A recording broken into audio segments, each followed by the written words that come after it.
Yes, guys, hello. Welcome to the SpursRelated YouTube channel. Hope you're all keeping well. It's been a busy day of, well, not transfer business, lots of transfer rumours and links. But anyway, enough talking. We're looking forward to going through all this with you. I've got Andre, as always. Andre, how you doing? I'm good. How are you, man? All good, man. All good. I just want Spurs to sign some players, as all the Spurs fan base do.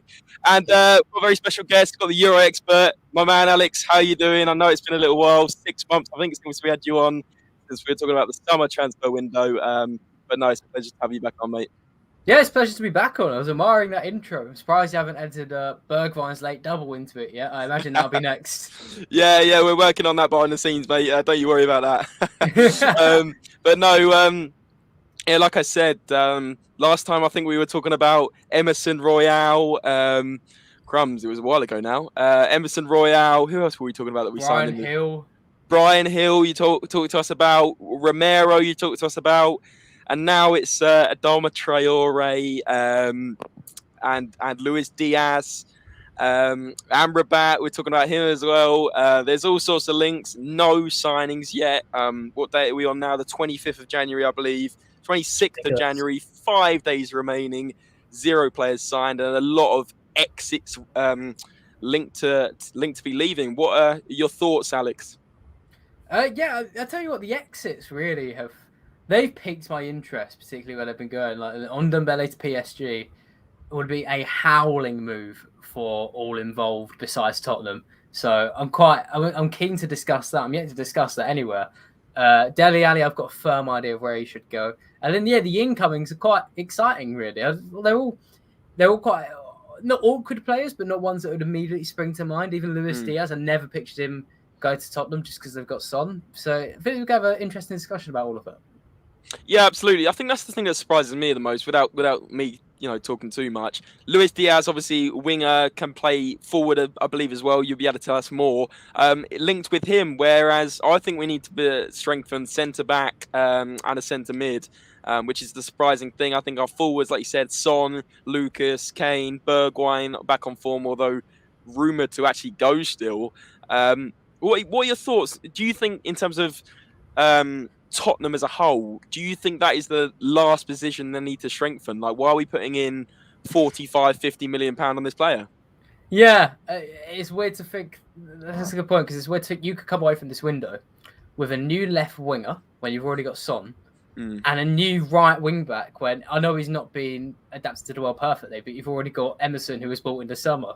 So it's like you're almost diverting funds to the least needed positions, I guess. I know. It's an odd one. It's unbelievable. Just going to switch to Andre. Andre, how are you feeling about this? And do you think we'll get some players over the line? I know you've read into it a lot more than me. Who are the most likely candidates to join Tottenham before that transfer window ends? Well, I definitely think Amrabat is the most likely.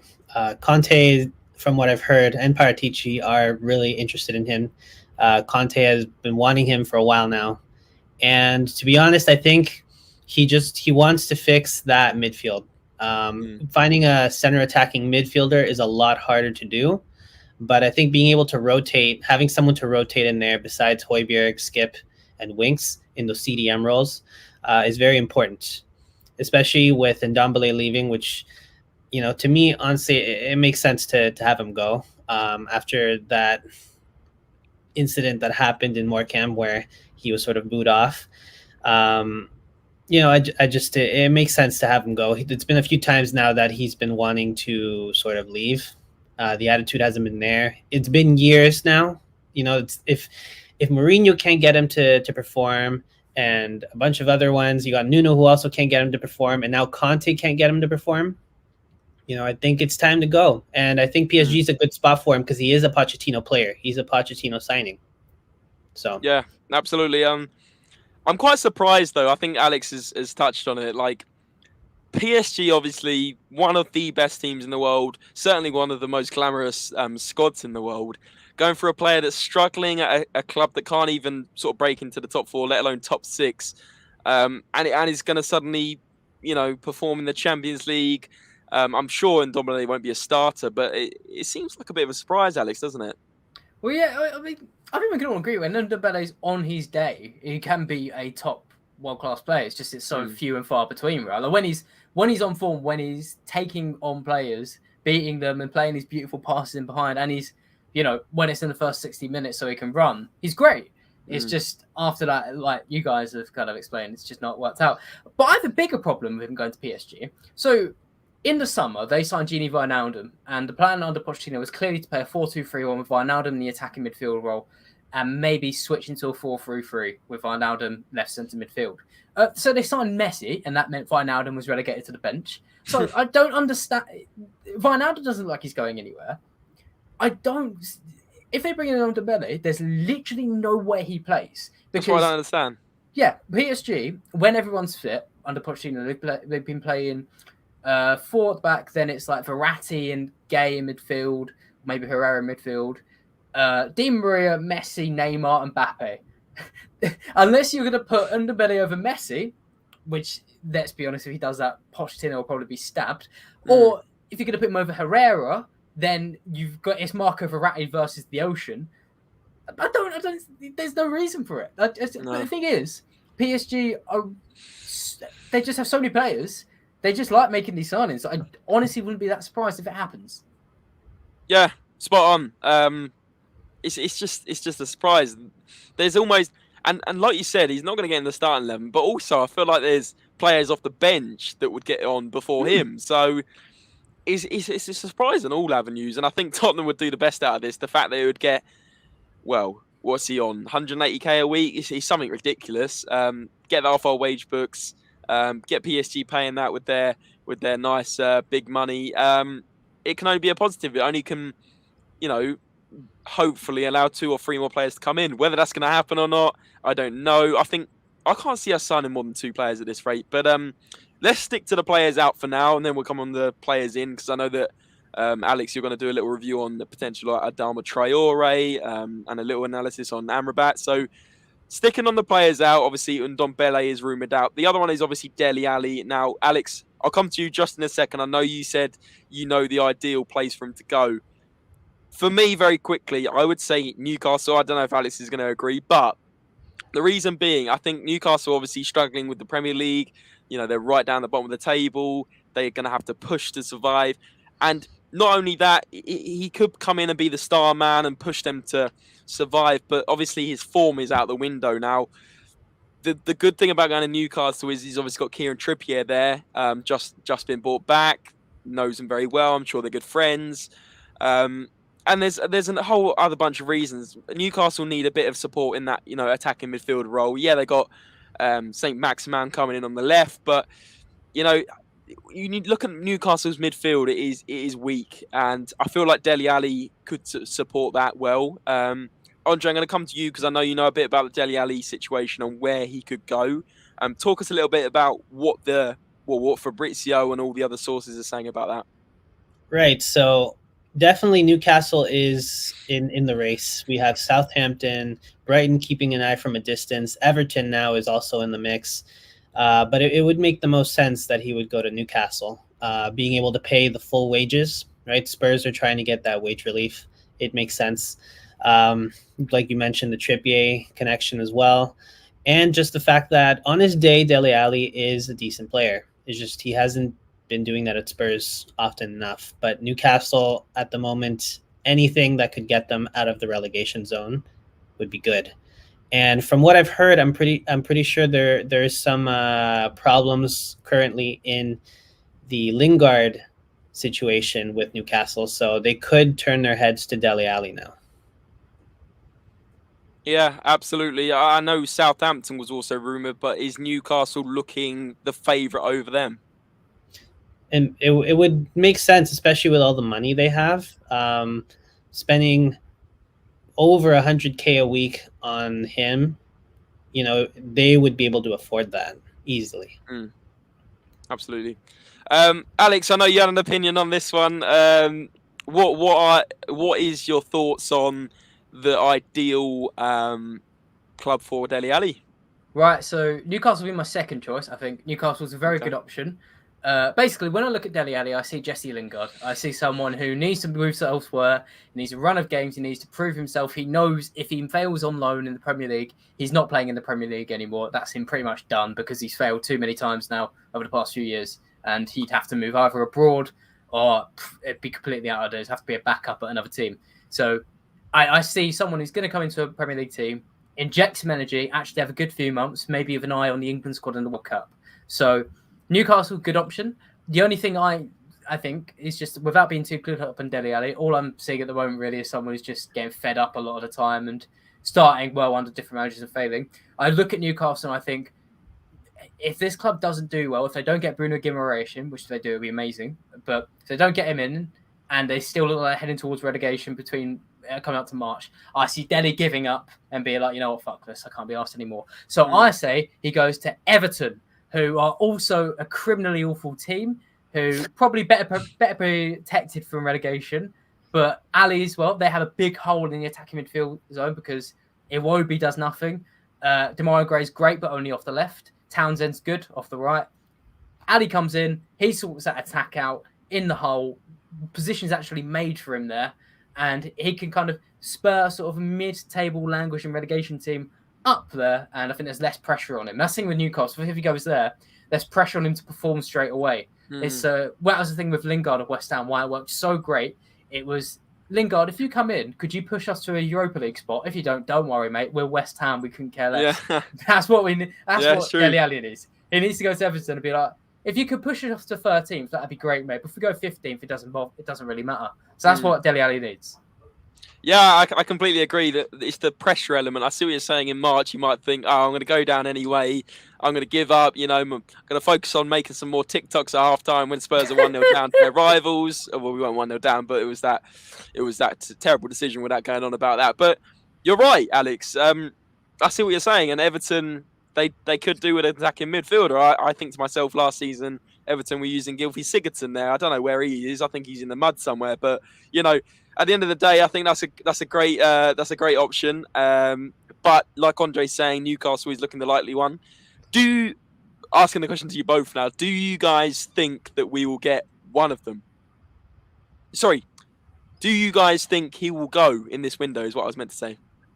I think so, yeah. But the thing is, what Alex was saying, yeah, it would seem good to go to Everton, no pressure, but can they afford his wages? Because Spurs want the full wages covered, right? Would they be willing to spend $100K a week on this guy?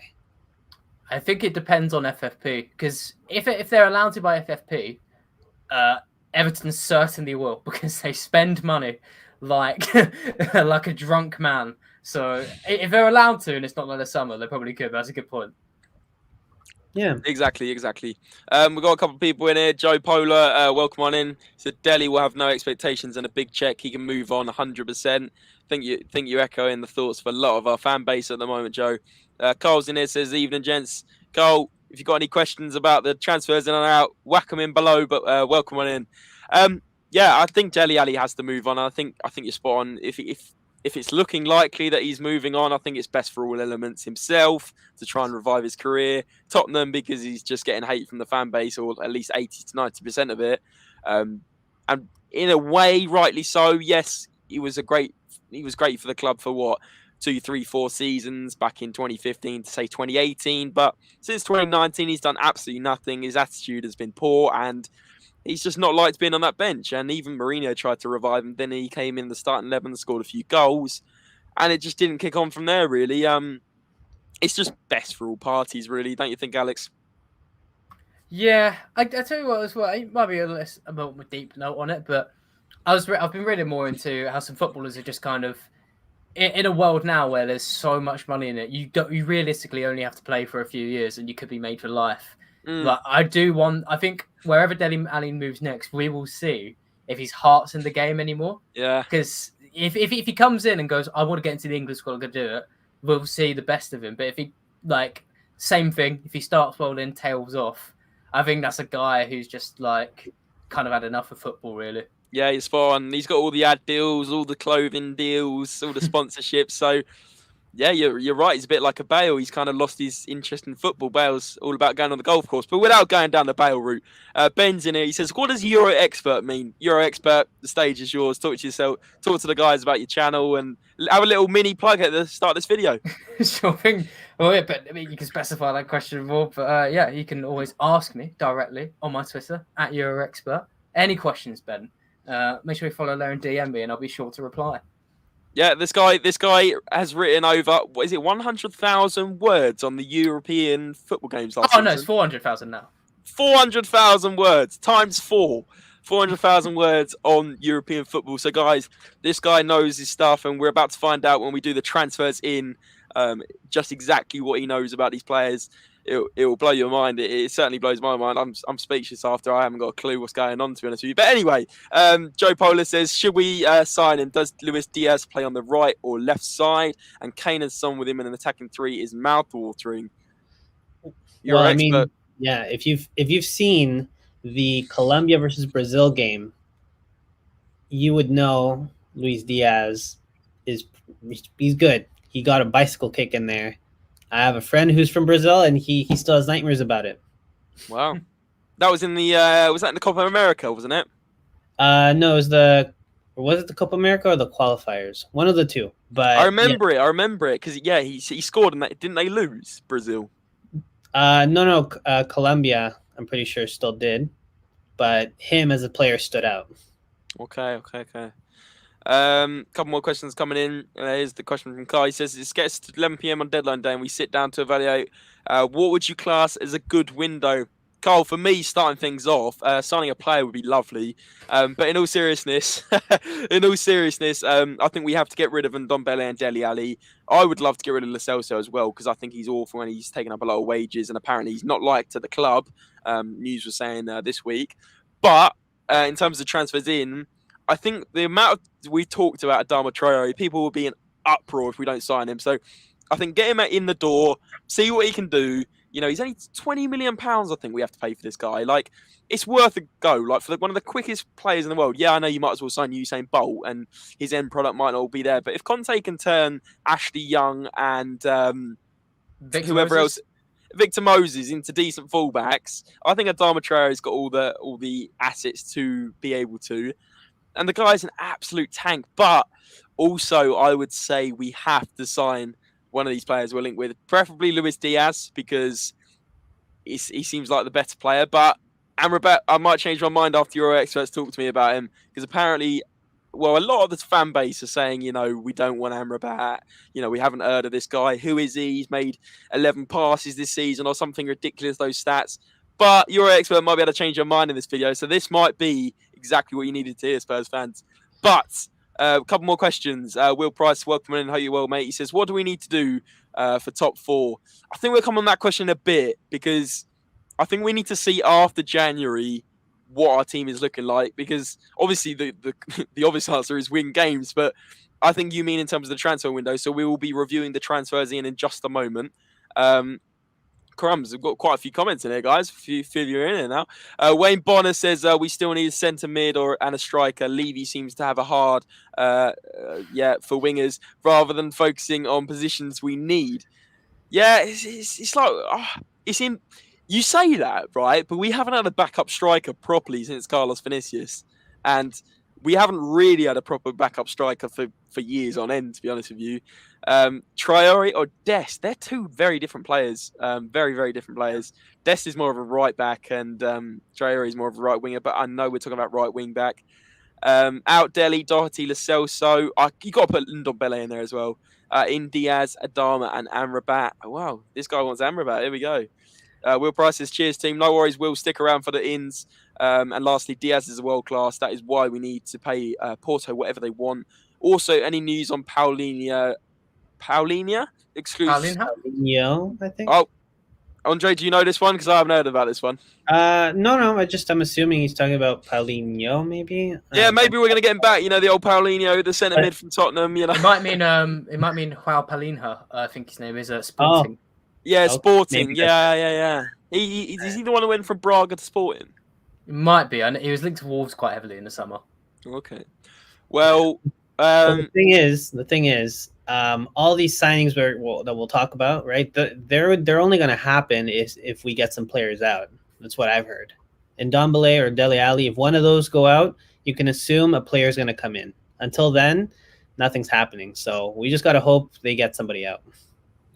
I think that's what it's hinging on, Andre, is getting people off the wage bill. We know how tight Levy is with his cash, and we know how tight Enoch are with their cash. You know, we need to somehow get players off that wage bill to allow players to come in. And if we are hesitating, as the talks are, over 5 million for Luis Diaz, I'm sure Alex in a minute will be able to tell us how stupid that is. Because if we're offering 40 million and they want 45 or 55 or whatever it is they want, this is going to be another Bruno Fernandes situation. I can see it now, because Bruno Fernandes, we were linked with. Apparently, he didn't want to come to us in the end all those years ago, but we weren't offering enough money. Now, this has happened time and time again at Spurs, and without going off on one about our ownership, because I know we've heard it all before. If it is a few million, surely we just do it, because a few million to them is a few pints, well, not a few pints, quite a lot of pints at a game for NFL. For the boxing that we make all this money from bloody doing massive events. I mean, we'll probably have a Dele at the Tottenham Hotspur Stadium soon. I mean, it is. We have to invest in this team. But like I said, I'm not going to go off on one now. Is the Barcelona news on Traoré true or is it fake? Are you an expert? Any ideas on that one? It's from Gerald Romero, who's generally regarded as quite a very good source. I will say Traoré to Barcelona, they utilize him as a forward. We know Traoré, when he gets into the 18-yard box, he gets a taser to his testicles, and we know he's completely useless. So it doesn't really make any sense for Barcelona to sign him, especially because they haven't really got money. They want to save it. So for that reason, it's probably 100% true, and he could go there. Wow. In terms of because it would be a cheap option and they don't have much money, is that what you're trying to say? No, because it'd be stupid, and Barcelona do stupid things. Okay, quite the opposite. Okay. Dre says, in Italy, Paratici was criticised for building unbalanced squads, and we are seeing that now. We should have gone for Guimaraes. I can't even say it. Look at this guy. He's even got the accent going on. Instead of Diaz. Yeah, that is the one. Thank you. You're an expert. Look, this guy's loving it already. And Dembele looks to be heading to Valencia on loan. I haven't heard that one. Have you? I have, yeah. Okay, we'll go to that in a minute. They're interested as well, but from what I heard, the PSG thing overall, it's settled. It's just finding a valuation for him, right? Finding, because they want a loan with a buy option. So, just loan to buy him for like 2 million. Let him go. He is so poor. Anyway, the guy can't run. But anyway, will Douglas Luiz Aston Villa do any good at Arsenal? Is he gone to Arsenal? I don't think he has, is he? I think it's just like, I genuinely have not seen where it's come from, but my understanding would be because Guimaraes has gone to Newcastle, the Sun has probably said now they want this other Brazilian defensive midfielder. I don't think they want Douglas Luiz. The guy gets a yellow every game, doesn't he? I think so, yeah. yeah. Guys, any more questions? Get them in the chat. I know there's quite a few of you watching now across all channels. There's about 30 of you watching, so make sure you hit the thumbs up button to show your support, and subscribe to the channel if you're new, because we will be doing more transfer roundups as the week goes on, and I'm sure we get Euro Expert on here as well at some point in the future or the near future. Okay, couple more questions, and then we'll get back into the transfers out, Andre, and then we're going to transfers in. We should be biting PSG hands off of Wijnaldum or Draxler in return of Ndombele. Exactly. I've heard it's not part of the deal. I heard they don't want to give one back or something. But yeah, Wijnaldum, he's lost at PSG, isn't he? Like you were saying, Alex, I think before we even went on stream. And for me, Wijnaldum's a very, very good player, and you know, it definitely goes straight in our team. Could Diaz play as an attacking mid, or is he just purely a winger? We're going to review Diaz in just a few minutes. I'm sure Alex will be able to tell us exactly what position he plays, you know, the types of runs he makes, all the ins and outs on him. But, you know, stay tuned for that.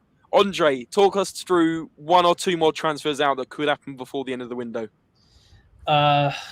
I mean, those are really the only two. Lo Celso was being linked to Sevilla, but that's kind of gone super quiet after Martial. So I mean, you're Alex. You've probably heard the same thing, am I right? I haven't seen like it's going quite, but I've just not heard. Yeah, I haven't heard too much of it. Really, I haven't seen much of Spurs outgoings genuinely besides Ndombele and Dele Alli. Those are the only two ones I've really seen. Yeah. Yeah, exactly that. Ndombele and Dele Alli seem like the two going out, which brings us straight on to the transfers in. Now, obviously, it's been a busy 24 hours. It's not for the bank transactions at Tottenham, but just for the rumours and the links, as we all know as Tottenham fans. But there's been 3 players, as you'll see from the thumbnail: Amrabat from Fiorentina, Luis Diaz from Porto, and I mean, I guess you could say Adama Traoré for the last 4 or 5 weeks. But whichever one or 2 or 3, if there's a miracle and a pig flies behind my head in a minute, whichever 1 or 2 we get, it's looking ever more likely like Amrabat or Luis Diaz, because Adama Traoré has gone very quiet. The whole deal's slowed down. Apparently we were in talks, and then Andre, you'll be able to tell us the ins and outs. Just get it off your chest. Yeah, well, just a quick summary of that. At the moment, it's kind of slowed down because they're not willing to pay, what is it, like with add-ons and everything, 25 million for him, for a player that will be entering his last year of his contract. So they're just hoping that Wolves gives in, but at the same time, Wolves don't they want to keep him till the end of the season. They feel like they need him. I'm sure Alex has heard something similar, or maybe wants to delve into those details a little more. But as far as I've heard, yeah, things have slowed down.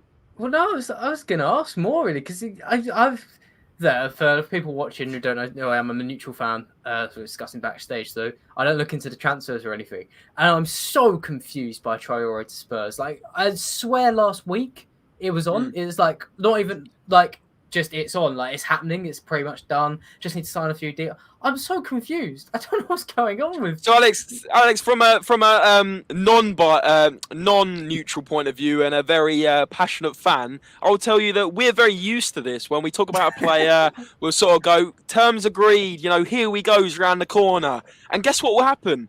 It will be like a smoke screen going up, pretending like, you know, Adama Traoré's run out the training ground because he was going to sign the dotted lines and he's gone elsewhere. He's probably tried to get on a flight, on an EasyJet flight to Barcelona. Then what happens is we start talking about Amrabat and Luis Diaz. Boom, another smoke screen will come tomorrow morning and we'll be talking about another 2 random players. And then it'll get to January the 31st and we will sign one of these 20 players we've talked about. Like, we apparently, right, if we had these players we were all linked with in the last 2 years, we'd have Dybala, Bruno Fernandes, we'd have all these players, right? We'd probably have won the Champions League. But this is what you got to understand, Alex. We're not like any other club. We're linked with all these players. Oh yeah, no. 99.9% of them don't come off. So, like I said, we won't sign more than 2 players this window. I'm pretty certain of that. You can clip me saying it now. If we sign 3 players, like, I was going to say, like, I shaved my head or something. I'm not committing to that. You have to paint your face blue. Honestly, it's just not going to happen, Alex. So in answer to what you're saying, Adama Traoré was pretty much done, and now it's not. That's the best thing I can explain. I couldn't be a Spurs fan. It seems like too much heartache. But let's do it in order. I know Adama Traoré has been talked about for a while, and I know we've got a little video. I hope you guys will enjoy. And if you do enjoy these types of videos, get over to the Euro Expert, because he's absolutely smashing it on the content. I love these videos. I got him to send it to me because I just loved analysing it. It's just a short 1-minute video, guys. We're going to put it on screen now, and then Alex will talk about it. So, yeah, let's get this.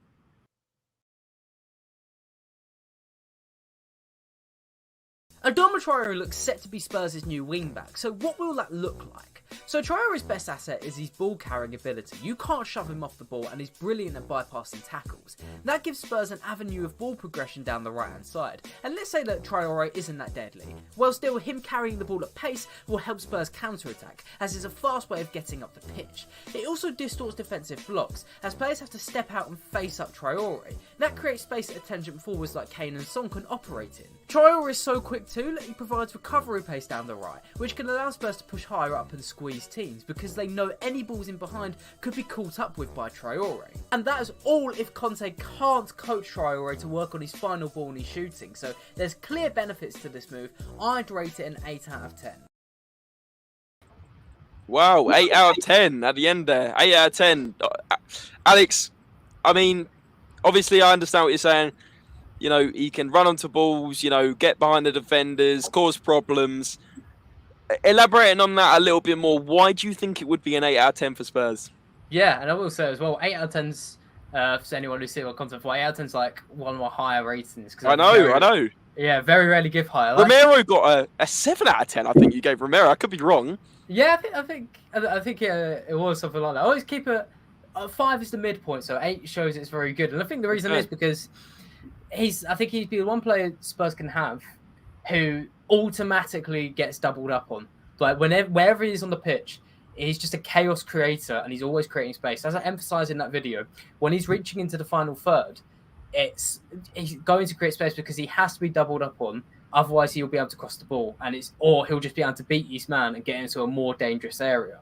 Like I said at the end there, his limitation is just in front of goal and that final pass. So what Conte needs to do, if he can coach Traoré into basically telling him, once you get to the 18-yard box, pass to someone better than you, and you've done your job, then it'll be dynamite. And like, on a more serious note, I was speaking to a couple of Wolves fans, so they unironically said, like, if you can put Adama Traoré as a right wing back, you're essentially getting his best qualities out of him and ignoring his worst. And his best qualities, like his dribbling, his power, and his pace, he's some of the best in the world in that. Like, we hear a lot about players who are 5 or 6 out of 10s in every area, 7 out of 10 in every area. Traoré's the opposite. He's like a 9 and a 10 out of 10 in some areas, and like a 2 and 3 in others. If you could take 2 out of 3s out of the equation, then you're left with that 10 out of 10 player.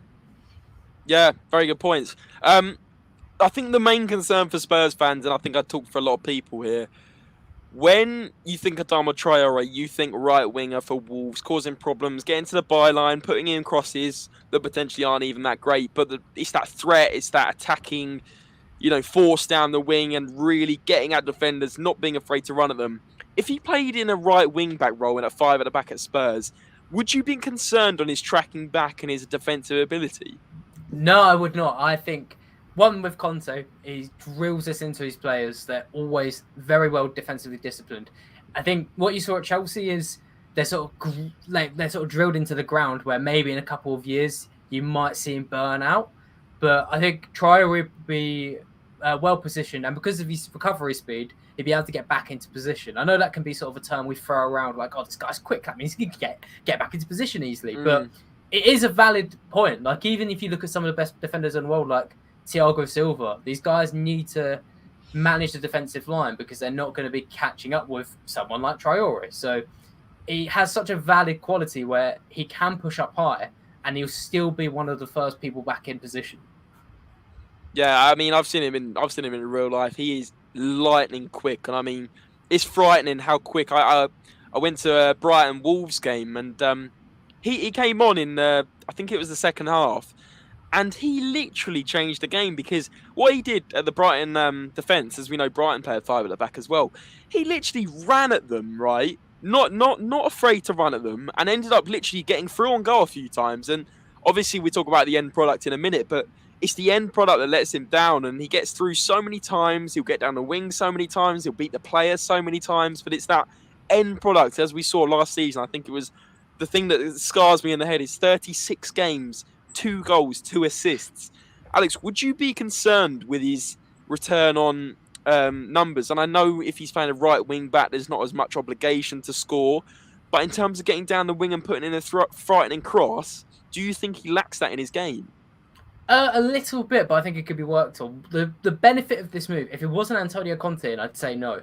But with Conte, you've got a manager who can turn any player into something useful. Like, even the players that got memed at his time in Chelsea, right, and at Inter, you think of players like Ashley Young moving to Inter, like, completely useless, pretty much before that. You had Zappacosta and Drinkwater moving to Chelsea.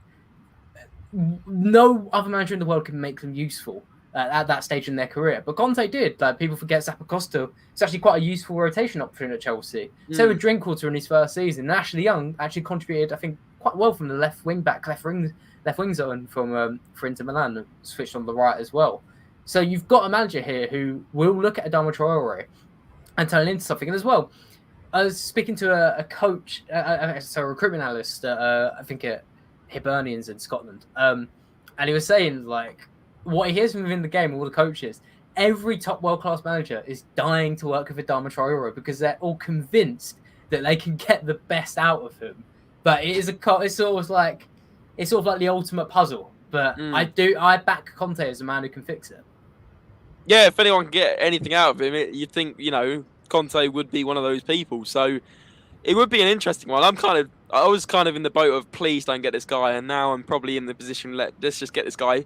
A, out of desperation because we haven't signed anyone, but B, like you're saying, like let's see if this guy really can cut the mustard at a bigger club than Wolves and actually, put balls into the box to Harry Kane and Son. Let's see. Andre, I'll come to you in just a second. Will's back in here. He says Traoré is like a quicker Sissoko. Brilliant ball carrier, powerful and quick, but an absolute donkey at passing or shooting. I like that. I like that analogy. I like that a lot. Maxime Gerald. Maxime, I know you're normally on the Facebook. Welcome in on the YouTube, mate. Thanks for joining us. He says Dele is not made for playing outside of France. Paris is perfect for him as he has a family there. In Lyon, he was a monster. What a waste of money for Spurs. Exactly. If we can get any kind of money back for him, I think we'd probably be happy to get half the money back, but that's not going to happen. Like Lascelles said, we have suffered from the bad recruitment of last year's. Exactly. And this is why we're so far behind the likes of Man City, Liverpool, and Chelsea. Yes, obviously investment, and that's a key part of it. But the windows we've had recently have been so bad. That's put us so much further back. Carl's saying, I saw some rumours tonight about Spurs being interested in Niklas Süle. Now he's confirmed he's leaving Bayern Munich. It'll be the rumour mill. He won't join. You heard it at first. I was just going to say, we'll just hear about it because he's linked and he's available. He's a free agent. It just won't happen. And hopefully we'll get a son or two, says Jacob. Spurs, let's say, which deal do you actually think will happen? We'll come on that in just a minute. But Andre, for you, based on what Alex just talked about in terms of Adama Traoré, would you take him? And were you feeling similar to me in terms of you didn't want this guy? He's a bit of a pace merchant, if you like, or are you now feeling like you would take him at Spurs? At first, when I heard that he was going to come in, I wasn't too sure either until I heard the reports that he plans to use him as a right wing back, and I thought, yeah, that'd be perfect. He'd be getting rid of the things he gets criticized about, right? There's no pressure in him shooting now. It would just be about him bringing the ball forward. And to be honest, having a big guy like Traoré running at you, I think that is enough to really put that pressure on the right side, which we've been missing. Yeah, absolutely.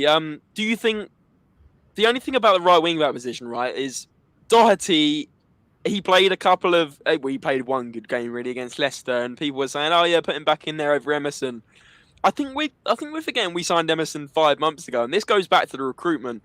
Is Emerson good enough for being our starting right back? A lot of people, right wing back. A lot of people are having doubts, and that's the problem. Like the fact we're almost replacing the right wing back we signed in the summer when we had Alex on before, and we're replacing him already in January is a massive concern. And without going off on one, that is a concern in terms of recruitment as a whole. We've got Paratici in, this amazing managing director, and we're already replacing signings which we bought 4 months ago. When you look at it like that, it's a real concern. But Andre, just to finish off on Adama Traoré, has it gone quiet, or has there been any revelation on this? So by quiet, I don't mean that it's not happening. What I mean is that everything is sort of slowed down because of, one, they're holding out on the fact that they don't want to spend over 20 million on this guy. And two, just like all the other players that we're going to talk about, they are waiting for someone to leave. Okay. Makes sense. Let's go over to another rumor now and another link that's come out today. Well, yesterday, more towards yesterday, is Amrabat of Fiorentina. Now, I'm not even going to start pretending I know anything about this guy. This guy, I correct me if I'm wrong, is he the brother of Nordin Amrabat? No, he is. Of Watford that played in the Premier League. I thought it was him, and then I saw his first name. Like, it's completely different. So, Alex, before I make myself look even more stupid on here, talk to us about Amrabat of Fiorentina, why he might be a good option for Spurs, because I know there's been a lot of uproar, including me, in terms of, well, who is this guy? Why are we linked with him? Is it a panic buy? And sort of talk us through how he would fit into Spurs, you think? Yeah, I just think this guy's bad PR. It'd actually be a good signing. So to give you a bit of background on Amrabat, because like you said, he's a name that's kind of come out of nowhere, especially since he hasn't really played properly over the last season and a half. So he is a Moroccan who's born in the Netherlands. He's currently 25. He first came from Utrecht, playing in midfield, and he was more praised for his sort of leadership and passing at a young age. That got him a move to Feyenoord and then Club Brugge. Both teams he didn't really hit the ground running at. Where he's made his name was at Hellas Verona. That was over about 2 seasons, and he was absolutely terrific there. So on that side, he had a manager called Ivan Juric.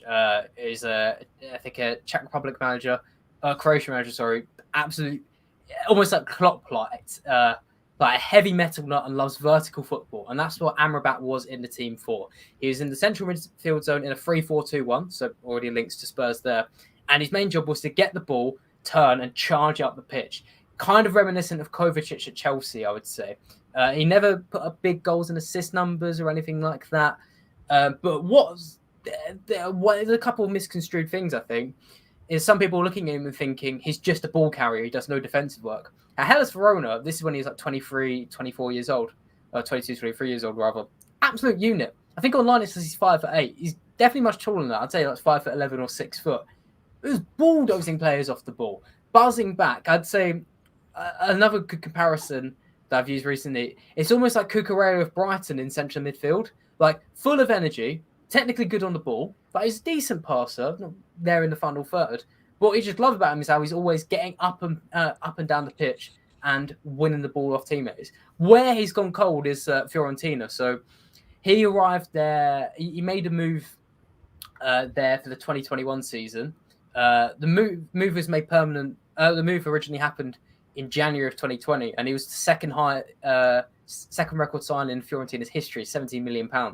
So this guy had big credence. I think in his first season, he was even third in the Serie A Player of the Year rankings. Like, this is a guy who was wanted by Inter Milan, AC Milan, lots of big teams. Went to Fiorentina, and I can see why it hasn't worked, because rather than being sort of almost a second midfield to receive the ball and then having the space to charge up, he was kind of used a lot deeper as like the first midfield to receive the ball. And it was limited space. He's kind of used as a deep line playmaker. And once the new Fiorentina boss, Vincenzo Italiano, came in this summer, who's done really good things at Fiorentina, now battling for European spaces, there's been no space for Amrabat, because in his 4-3-3, he has Lucas Torreira at DM, great defensive midfielder.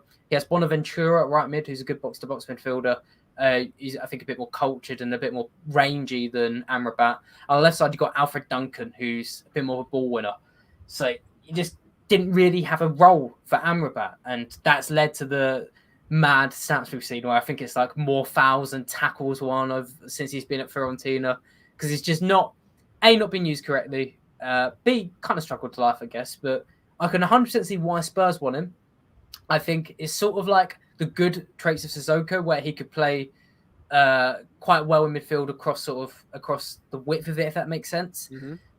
I think it'd be for a cheap fee, because even though his contract's till 2024, like he's Fiorentina kind of want to let him go now.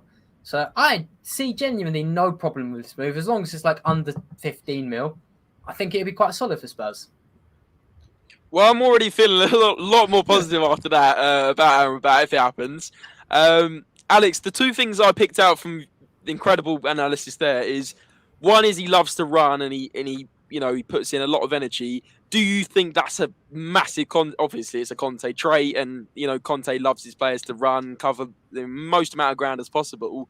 But do you think that's one of the main reasons he's got him in terms of his work ethic and his tenacity to run in that midfield, a bit like a Kovacic? Yeah, 100%. It's almost like also kind of the direction of those runs, right? Where in a Conte system, it's geared around quite lethal counter-attacking, not necessarily sitting on the edge of your own box, but winning the ball, sort of the middle third, being able to charge up the pitch and make quick vertical runs. And that was a direction Amrabat's runs at Hellas Verona. Like, their whole thing was, okay, you're winning the ball deep down the pitch, you're going to charge it up with the rest of the team, like really attractive counter-attack. So 100%, that's why Conte wants him in, I think. Fantastic. Sounds Andre. I don't know about you. I'm feeling a lot more positive about this guy. I knew that was going to happen. Well, I mean, I definitely feel a lot better after that analysis. Great. I wasn't too hesitant. Just the fact that I didn't know who he really was before the links. But I mean, look, Conte knows the players he wants. If he can turn Lukaku into a player that can be sold for over 100 million, he can definitely make this player, like, he knows what he needs for his system. So Amrabat, I'm excited for that. It's the first Conte signing that's probably going to come in, hopefully. And I think they just made a proposal of 16 million. So honestly, if you can bring a really good central midfielder, central defensive midfielder hybrid for 16 million, then yeah, that's fine with me. Exactly that, Andre. And the second thing I was going to say from your analysis, Alex, is obviously you said he hasn't got the most glamorous stats. Now that's what's putting off a lot of people. Would you tell the Tottenham fan base to not worry too much about the stats being a central midfield player that's gonna, we don't judge Højbjerg on his goals and assists. We judge Højbjerg on his distance covered, his pass accuracy, his tackles won. Do you think Spurs fans need to look a bit more outside the box from those stats? I think it's okay to look at the stats, but you just need to put them into context. Like, for example, Højbjerg, like last season, right, he was ranking quite low in sort of progressive passes for Spurs, I think progressive carries. And it could be easy to look at him and be like, he's just a guy passes sideways. Then he plays for Denmark and he's in the top 5 in the Euros for passing to the final third. Good point. So it's all about how the player is used. There's a lot of different factors that control those stats. So just try and watch even the highlights clip of him. I really recommend watching highlights of him at Fiorentina and then see the difference with him at Hellas Verona. With Hellas Verona highlights are awesome. Like it's really? It's so much fun just to watch him like track back and just shoulder barge players off the ball, win the ball, and immediately his first thing is, how do I drive straight up the pitch? It's so much fun. Brilliant. I'm going to have to go and look at these Hellas Verona's highlights. Andre, I'm sure you do the same because, yeah, a lot of people are comparing him and analysing him at Fiorentina. So maybe Hellas Verona is where he really was at his prime. It's a bit like showing some of the Dele Alli highlights from the last 2 years and then showing him the 2015-16 Dele Alli. It's a completely different player. We'll quickly go through some comments and then we'll analyse Luis Diaz finally, if that's all right. So quickly go through some comments. I know I've missed quite a few. Appreciate the support tonight, guys. Like I said, hit that like button if you are enjoying the content. Alex is loving it so much he's disappeared. I'm sure we're getting back in a minute. He didn't want to talk about Luis Diaz. But anyway, yeah, like I said, guys, hit that like button. It means a lot. I think we're on 12 likes at the moment. Let's get that to 20. And exactly that. Subscribe if you're new and you're enjoying the content. Good. But Alex was so not wanting to talk about Luis Diaz. We finally got him back. Not quite sure what happened there. Sorry about that. No worries, mate. So we'd be much better if we didn't have an egghead and Eric as our chairman CEO. Tottenham should sign Nkunku this summer. He's perfect for Conte's system, and he could bring the lack of creativity we have since Eriksen. Bit of a laugh there from Alex. Not sure that. I'd be if you get him, then that's ridiculous moves. I'd be impressed, but I don't think you get him. Okay, he's a very good player, as we know.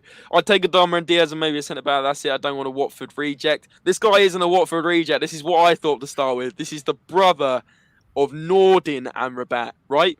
He's a brother of a Watford reject. He's a brother of a Watford reject. Maybe that even enhances your point more, Spurs lad.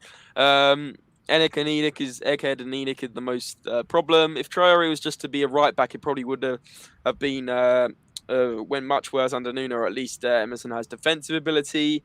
I say we bring in Amber as a chance, as we have brought in players before who have become quality for us. So you never know. Very true. Yep. Let's hope this Fiorentina guy is not Dele Alli V2. He's not really an Eriksen. He's not. It's a completely different type of player. We don't have a free kick taker. I'm sure every team in the Prem has one. Correct. I don't think Amrabat's a baller at free kicks, though, is he, Alex? No, I don't think so. Well, Prowse, this guy's a baller at free kicks. Ayanami, I hope you're doing well. Welcome into the stream. He says, Word Prowse should be considered. We really need an amazing set-piece taker. And exactly, and this whole rule about homegrown players. If we got rid of Dele Alli, obviously, that's getting rid of one English player. Ward-Prowse in, that for me would be an obvious move. The guy's an absolute baller. I think he's underrated personally. Alex, very quick opinion on Ward-Prowse.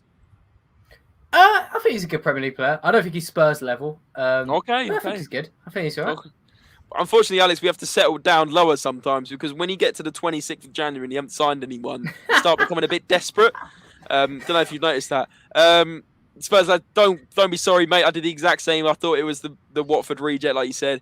Maxime Gerald, he was good last night with Morocco, a good passer. If he comes, he would be in place of Skip.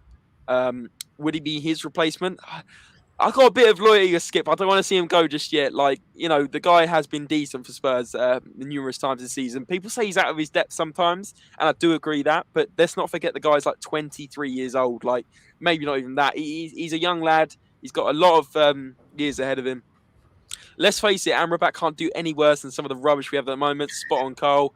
And what would you price James Ward price at? Nice one. That was a nice pun. What would you price James Ward-Prowse at? What would you price him at, Alex? I'm checking his age now before I embarrass myself because that'll be quite an important thing. He's 27.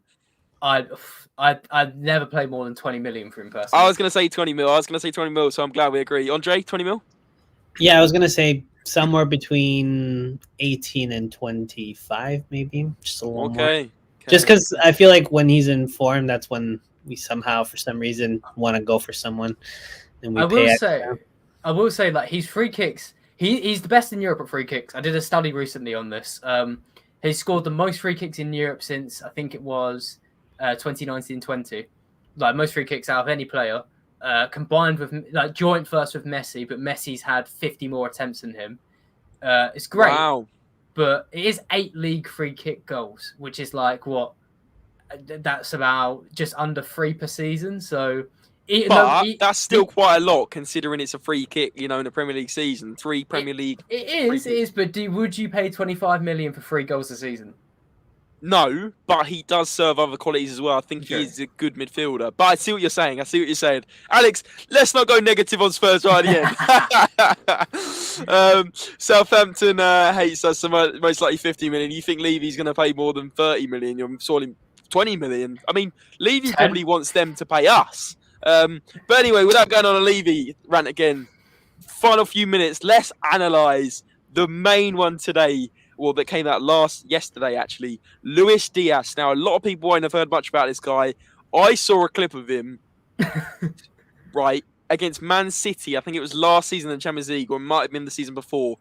Unbelievable goal. Ran around 6 Man City players, stuck it in the left-hand side of the goal. Solo run, right? I remember it now, and I'm like, oh my goodness, this guy. Alex, without just focusing on one goal he scored and the fact that he has scored quite a few goals for Porto and does contribute as well, talk us through the main qualities of Luis Diaz and where he would fit into Tottenham. Okay, so the where he would fit is a bit interesting. We'll leave that to the end of it because his main qualities. So he plays for Porto, plays on the left side of 4-4-2, and it is really a 4-4-2. If you look at his heat map this season, even though he's the top scorer right now in the Portuguese league, he's kind of confined to the wide space between the touchline and sort of the edge of the 18-yard box until he reaches the opposition box. Then he sort of crawls into there and takes these shots. So he's not someone who's like, not someone who can straight away play attacking midfielder up front. Personally, I think he's quite used to coming in off the left after pushing quite high up. I think there's a lot of stats we can go into. For example, he completes 2.4 dribbles per 90 from attempting 4. It's like a 60% success rate, which is really good. Checks that. That's the most in the Tottenham squad besides Dele, so he'd provide that to your team. But I think you have to watch Diaz personally, I think, to appreciate his quality because he's sort of like, he's one of those players where he's as fast with the ball as he is without the ball. Like, he carries it at such speed and such power that when he's like cutting inside towards those defenses, you start to feel the sort of terror rise and the tension sort of rise too. And before he takes his shots, I'll say as well, he's taken all of his shots this season, or all of his goals this season inside the box. I think for every 10 shots, he takes 2 outside the box. So his shot location is pretty good as well. He's very clinical player. It's not like he's scoring against bad keepers and getting luck. I think he's scoring his goals in zones where good keepers won't reach. As I said, he's 25 at the moment. I think the buyout clause for him is like 80 million euros. And I think Spurs and Liverpool being hotly interested for like no more than 40 to 50. So yeah, the thing is with Spurs where he fits in, it's awkward because he's mainly pretty much exclusively played off the left wing. So he'd have to, Conte would probably have to shift him into as a striker role. And if he does, he's probably pull left. But it's a weird fit, I must say. I feel like it shouldn't say Spurs don't get him, because if Spurs get him, then no one else can have him. But I'd be interested to see how it all works out. Yeah, just touching on what you just said at the end, it's a very good point, because that was what I was going to ask you. I was going to say, with Conte now looking like he likes to play a 5-3-2, with him being a winger rather than a striker, do you think he will adapt to a striker role, or do you think he will just bring another option off the bench, or potentially another option where we play a slightly different formation in the game?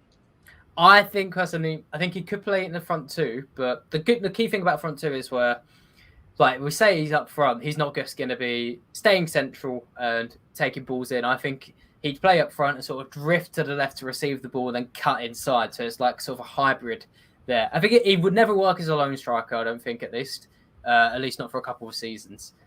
So yeah, I think he'd work in a front two or in a front three. But with that, of course, you'd have to probably shift Son or him to the right-hand side, which could nullify their ability. Got you. So do you see him being a better option than Lucas Moura and Bergwijn? Oh, yeah, easy. I mean, Really? Yeah. Because this guy's got star quality that I don't think... Well, Moura obviously had in his PSG days when he was really hyped up. And I do like Bergwijn, but I think to give you... This really opens up to seeing why we could trust him, because you mentioned Bergwijn there. What's to say, lovely people in the chat say, we've bought Bergwijn from a league outside the top 5, and he didn't exactly go very well. So why should we trust this person from the Portuguese league? And I will say, I've luckily done a recent study on leagues outside of the top 5 to work out which one is most trustworthy if you're a club inside the top 5 leagues shopping outside it. And I found Portugal was easily the top. So to give you context, I looked at signings since 2018, and I think 40% of Eredivisie signings, or 60% of Eredivisie signings, lost their value after they moved. So Bergwijn, he moved to Tottenham when he's worth like 20 mil. He's now worth like 10. To give you an example. For Portugal, though, I think it's 60% of their signings gained value. And you've got players just in the last 3 years. Edison, Rafinha, Ruben Diaz have all moved to a top 5 league, and Bruno Fernandes as well gone on to greener pastures. So I think you can trust Diaz as well. And I will say maybe a good quality that I haven't spoken about is adaptability. This is a guy who's still playing in the Colombian league in early 2019. He's only been in Portugal for 2 years, and it's not easy. Yeah, it's not easy to move to Portugal as a South American. I think they've made over £1 billion from South Americans over the past like 20 years. Benfica, Porto, and Sporting, but there's been some players recently that haven't worked out there. The Football Manager nuts will know of a player called Pedrinho, who was in Brazil. He moved to Benfica.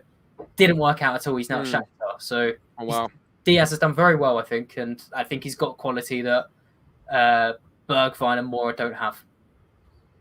Fantastic. Sounds promising. Well, it sounds promising if we get this player over the line, which apparently Spurs are being tight with the valuation, which doesn't surprise me. Yep. Yeah. Well, no way. Exactly, the shock after what I said earlier. My question for you, Alex, would be, we've seen Carlos Vinicius scoring a lot of goals. I believe he was one of the top scorers for Benfica at the time, and he's come over. I know he's a striker rather than the winger. My concern would be, do you think he will adapt if he came over, or do you think it's easier moving from the Colombian League to the Portuguese League than it is from the Portuguese League to the Premier League? No, I think it's much harder to move from Colombian League to Portuguese League. Like Colombian League is like a much lower standard than Portuguese football. So as well, like it's a good point to bring up Carlos Vinicius. Actually, it's a good counter to that. But I'll say Vinicius working as a striker at a Benfica side, where especially for them they're very good fullbacks who put in good crosses, and Benfica are so dominant. I know Porto are quite dominant as well, but their system is like Diaz has to do a lot more to score, in my opinion, than Carlos Vinicius ever did. And even then, like Vinicius, I just don't think it was the right fit at Spurs. Whereas I think Diaz has raw quality, and he's been checked out well by sort of scouts and analysts. There's a good analyst called Sam Maguire, Liverpool analyst, who, because he's been linked to Liverpool, he was looking into this move. And though he said like he's outperforming his expected goals, which is the quality of the shooting chance he usually has. He was pretty convinced by him. So I think this guy is a lot more convincing than someone like Carlos Vinicius. Filled me with so much confidence, Alex. I can't thank you enough. And I also will look forward to talking to you next week about which ones we do and don't sign, because at the end of the day, we can talk about these players till the cows come home. Whichever ones we get over the line are the ones we want to be worried about. But, Andre, I think you'll back me up on this. I feel a lot more confident about Amrabat. I feel a lot more confident about Luis Diaz. And I feel a lot more confident if Adama Traoré came in as a baller right wing back. Yeah, 100%. I think that analysis there completely put me at ease with these guys. I think the Luis Diaz thing, I'm understanding now why Porto are waiting for 60 million, which I don't know if we're gonna, if we don't have we won't 20, if we can't pay a little bit over 20 for Traoré, what makes you think that we're gonna pay around 60 for this guy? Exactly, this is it. Like, if we're not going to fork out another couple of million for Adama Traoré, we're not going to suddenly pay 60 million for Luis Diaz. I think also you're going to look at the player going out in Dele and think, well, we wasted money on him. He was meant to be the next big thing and turned out to be a flop. So Levy's probably thinking, I don't want to flop another 60 million. I'd rather invest it in rebuilding the stadium into like an NFL complex or something. But anyway, at the end of the day, guys. I was going to say, like, from a neutral point of view, again, Spurs are very tight, and I've looked at it before, but like with Conte in, Daniel Levy just can't afford to not back him, because this is it. This is the manager Tottenham basically been waiting for since Pochettino. Like, he's bigger than Pochettino was when he arrived.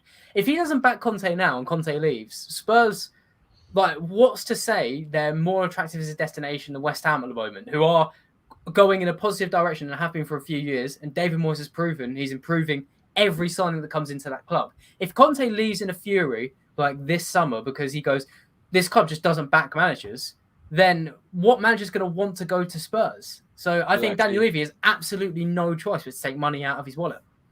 Exactly. Yep. It's exactly what we've been ranting about for all these years almost, Alex, in terms of this happens every year. We'll be linked with someone. It won't happen. Enoch out, Levy out. But like you said, Conte is the man to back if you're going to back anyone. I understand not backing Nuno because the guy doesn't even know where his comb is. But like, honestly, this is who you have to back.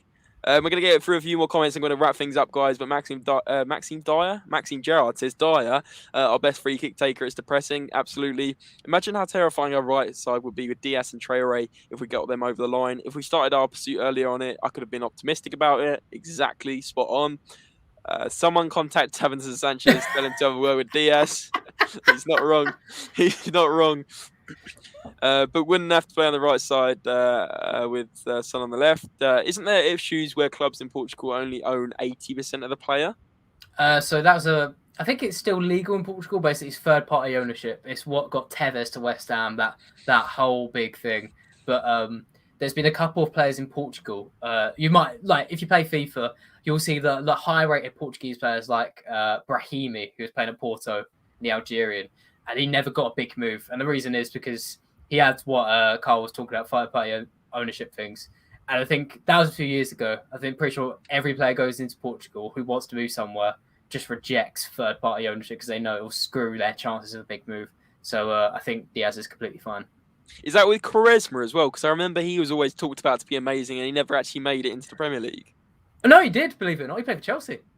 Oh, yes. Yeah, but very, very briefly. Yeah. Like, he wasn't exactly a baller. I forgot about that. Very good point. But I feel like he always stayed at the lower clubs in terms of the lower European leagues. Yeah, he was just he's the first player I ever watched on YouTube. He's Trevela, the outside of the boot shop.